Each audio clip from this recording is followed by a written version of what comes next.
I'm Dr. Edward Nelsen-Freund with the Department of Orthopaedics, Division of Joint Replacement Surgery, and today I'm going to be talking about patients that have arthritic hips and arthritic knees. The patient with an arthritic hip typically presents complaining of pain.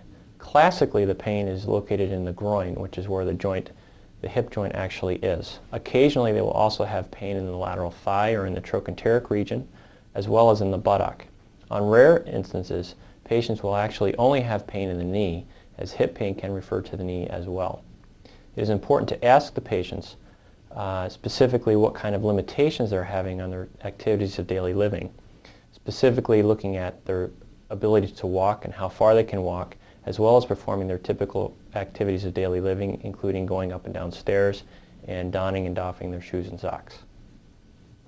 The first thing I will do when examining the hip is checking for motion in all the planes, including flexion, extension, rotation, and abduction.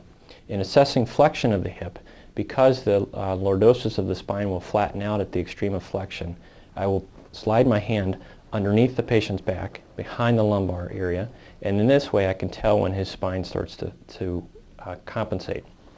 I will then have the patient flex the knee and the hip.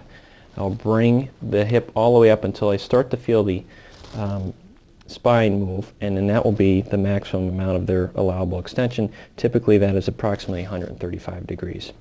You can then have the patient bring the hip down, bringing the other hip up, and flexing this as far as it will go to actually flatten out the lumbar lordosis. We can then check if there's any flexion contracture in the other side. If we bring the hip up and tilt the pelvis as well, the hip typically should be able to stay flat with the table. Somebody that has a hip flexion contracture, this will rise up in the air off the table, typically flexing at the knee. Motion that I would assess would be rotation of the hip, and this can be done both in the flexed and extended position, and will actually change a little bit, especially with an arthritic hip.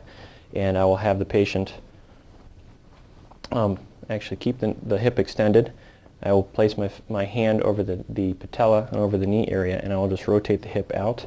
And you can actually use the foot as well as a bit of a goniometer to check the amount of external rotation, typically around 45 degrees, and the amount of internal rotation, typically around 25 degrees or so. Then with the arthritic hip in particular, as you flex the hip up, patients with hip arthritis will tend to externally rotate. They will lose their internal rotation and extension, which is why it is important to check the rotation both in extension and in flexion. Then finally, you can assess abduction and adduction of the hip. Again, when I do this, I want to put my hand on the pelvis to stabilize the pelvis to correct any compensatory motions in the spine, and bring the hip out as far as it will come. Typically in a normal hip that is approximately 45 degrees. Back to neutral, and then across the other hip in adduction, and that is typically approximately 35 degrees. Assessing tenderness about the hip is somewhat difficult because the hip again is such a deep structure, and it is very difficult to palpate the hip and put pressure on the hip. However, there are some areas around the hip that typically will be tender in other situations, such as trochanteric bursitis. The greater trochanter is the most prominent bony structure on the proximal aspect of the thigh, and applying pressure there in patients that have bursitis can be quite painful for them. And also there are the iliac wing as well as the iliac spines. The anterior superior iliac spines here in particular can also be painful.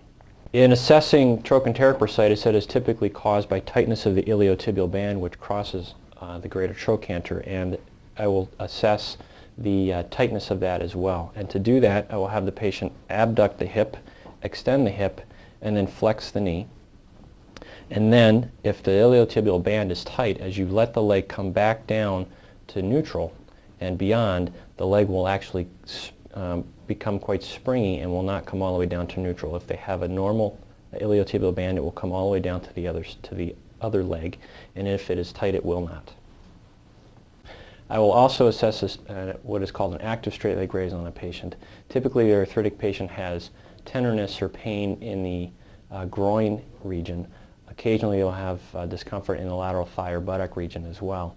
Having the patient do an active straight leg raise, where they raise the leg under their own power, will reproduce their symptoms with an arthritic hip. So can you please raise your leg up in the air, have them do that to approximately 30 degrees or so, and if that reproduces their symptoms, then that is a very sensitive test for arthritis of the hip. And finally, I will assess the leg length of the patient, and there are two ways to do this. The first is a bit of a dirty way, but I will have the patient lying supine, and I will grab their ankles and place my thumbs on their medial malleoli, and then see if they are in the same plane. If they are, they do not have a leg length discrepancy. If they are not, then they do. A way to do this more specifically would be to check leg lengths based on bony landmarks, and typically that is done from the anterior superior iliac spine to the medial malleolus.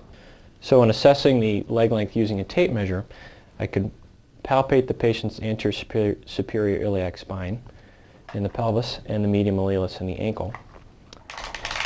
We can then place our tape measure on the ASIS and then measure the distance to the medial malleolus. You do that on one leg, and then you can do that on the other leg, being careful to use the same landmarks. And that will tell you specifically what each leg length measures.